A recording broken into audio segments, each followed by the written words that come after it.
Hello students, चलिए आज हम बात करने जा रहे हैं न्यूट्रिशन की। Nutrition, intake of nutrients. This is two type, one is autotrophic, another is heterotrophic. ठीक है, जो ऑटोट्रॉप्स हैं वो अपना फूड सेल्फ प्रोड्यूस करते हैं and heterotroph take from others. Very simple. तो autotrophs are mainly photosynthetic plants. ठीक है, जहाँ जहाँ फोटोसिंथेसिस होता है वो सब क्या है, ऑटोट्रॉप्स हैं। ठीक है, कुछ केमिकल्स से भी बैक्टीरिया फूड बनाते हैं, these are also known as chemosynthetic, but mainly producers are photosynthetic. चलिए बात करते हैं photosynthetic. All green plants are photosynthetic. ठीक है, तो फोटोसिंथेटिक अगर हम प्लांट्स को देखें, किसी प्लांट के अगर सेक्शन को कट करें, अगर हमने किसी प्लांट के सेक्शन को कट करा, अगर लीफ को कट करने के बाद माइक्रोस्कोप में हम देखते हैं तो हमें कुछ स्ट्रक्चर्स इस तरीके की दिखती है।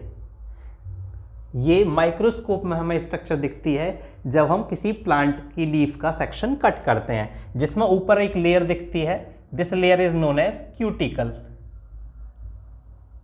इस लेयर को हम क्यूटिकल कहते हैं। क्यूटिकल के नीचे जो है वो अपर एपिडर्मिस है, क्योंकि ऊपर और नीचे दोनों ही एपिडर्मिस है, तो ऊपर वाली upper epidermis, upper epidermis.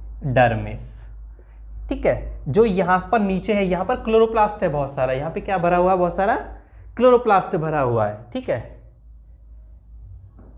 Chloroplast. और ये सेल्स जो हैं, ये सेल्स हैं पैलिसेड सेल्स। इन सारी की सारी सेल्स को पैलिसेड सेल कहते हैं।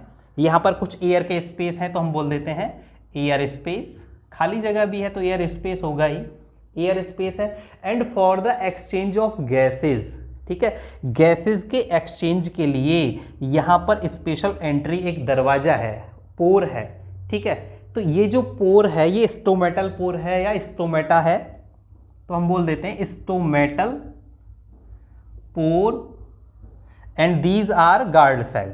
ठीक है, ये हैं गार्ड सेल। इधर उधर भाई दरवाजा है, एक्सचेंज हो रहा है, तो उस रास्ते की जो इधर उधर के गार्ड हैं तो वो दो गार्ड सेल हैं, गार्ड सेल।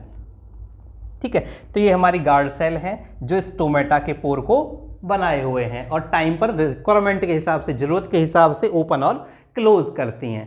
तो डियर स्टूडेंट्स, फोटोसिंथेसिस जो होता है, इस प्रोसेस फोटोसिंथेसिस जो होता है इस सेल के अंदर, इन सेल्स के अंदर है, क्लोरोप्लास्ट के अंदर होता है। लेकिन क्लोरोप्लास्ट तक रॉ मटेरियल को पहुंचाने के लिए, फोटोसिंथेसिस मतलब फूड फॉर्मेशन हो रहा है, लेकिन फूड फॉर्म होगा किस किस की हेल्प से।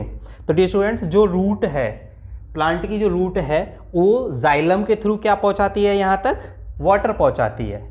ठीक है, तो वाटर पहुंचाने के साथ में जो लीव्स हैं वो क्या पहुंचाती हैं, गार्ड सेल के थ्रू, स्टोमेटा के थ्रू कार्बन डाइऑक्साइड। तो कार्बन डाइऑक्साइड और वाटर आपस में मिलकर क्या प्रोड्यूस करते हैं, produce glucose.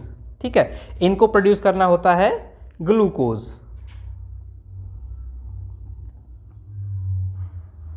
And release oxygen, और साथ में ऑक्सीजन देते हैं। और आपकी जानकारी के लिए बता दूं कि जो प्लांट है वो वाटर को इवेपोरेट करते रहते हैं। Plants also release water, this process known as transpiration. ठीक है, तो ट्रांसपिरेशन क्या है, evaporation of water through stomata, through stomata. Actually carbon के जो मॉलिक्यूल्स हैं वो कम होंगे, वाटर डबल होगा, 6 CO2 प्लस 12 H2O। सनलाइट चाहिए ही चाहिए, बिना सनलाइट के देयर नो फोटोसिंथेसिस। तो सनलाइट,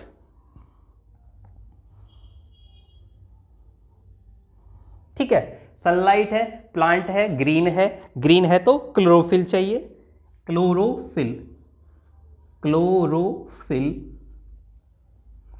सनलाइट, क्लोरोफिल, ग्लूकोज का formation and finally water comes out. ठीक है, तो ये सारी की सारी जो प्रोसेस है इसको हम समझेंगे।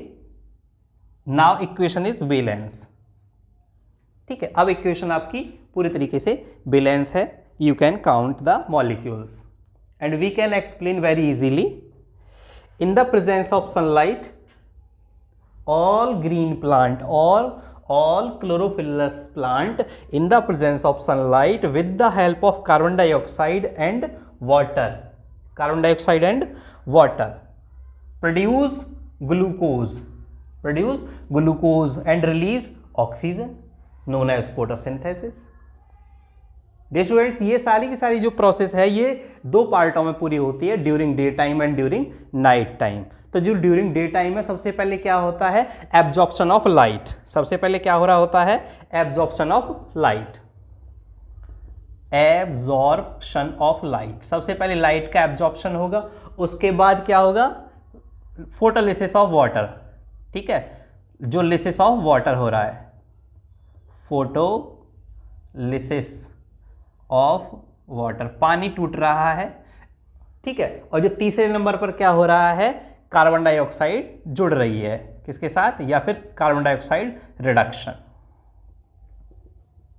ठीक, तो ये 3 प्रोसेसेस चल रही हैं, तब जाके क्या बन रहा है, हमारा ग्लूकोज या कार्बोहाइड्रेट बन रही है। ठीक है, तो ये फोटोसिंथेसिस है। अगर हम देखें डायग्राम कि फोटोसिंथेसिस में ये जो डायग्राम है स्टोमेटा का किस तरीके से शो किया जाता है, तो कभी कभी एग्जाम में पूछ लिया जाता है लेबलिंग के लिए। तो स्टोमेटा है, बीन शेप स्ट्रक्चर है। ठीक है, बीन शेप स्ट्रक्चर्स हैं, चारों तरफ इनके गार्ड सबसाइडरी सेल हैं, गार्ड सेल के चारों तरफ। ठीक, तो स्टोमेटा है, ओपन कंडीशन और क्लोज कंडीशन वाटर की प्रेजेंस पर होती है, कि जब वाटर ज्यादा होगा या कम होगा तो स्टोमेटा ओपन और क्लोज होते रहते हैं टाइम के अकॉर्डिंग। ठीक है, और यहां पर क्लोरोप्लास्ट भी खूब सारे होंगे। अगर लेबलिंग की हम बात करें तो लेबलिंग के लिए this is stomatal pore, stomatal pore. ठीक है, यहां पर दीज आर गार्ड सेल, ये दोनों हमारी गार्ड सेल हैं। ठीक है, स्टोमेटल पोर हो गया, गार्ड सेल हो गया, और जो डॉट डॉट में ये मैंने अभी बताया ये आपको, ये सभी क्या है, क्लोरोप्लास्ट, क्लोरोप्लास्ट। ठीक है, तो फोटोसिंथेसिस, ऑटोट्रॉफिक न्यूट्रिशन ये था। हिट्रोट्रॉफिक न्यूट्रिशन में भी आप को कस्कोटा, जैसे दूसरों से जो प्लांट है पैरासिटिक कंडीशन में रहते हैं, कस्कोटा प्लांट है, आपने देखा होगा वो किसी और प्लांट के ऊपर सर्वाइव करता है। येलो येलो फाइबर कलर के दिखते रहते हैं, येलो येलो वायर से दिखते रहते हैं कुछ प्लांट्स के ऊपर। तो हेट्रोट्रॉफिक न्यूट्रिशन का एग्जाम्पल है कस्कोटा। ठीक, तो याद रख लेंगे हेट्रोट्रॉफिक में कस्कोटा। ठीक, कस्कोटा है, अमरबेल कहते हैं, तो अमरबेल है एग्जाम्पल इसके लिए। तो थैंक यू फॉर टुडे।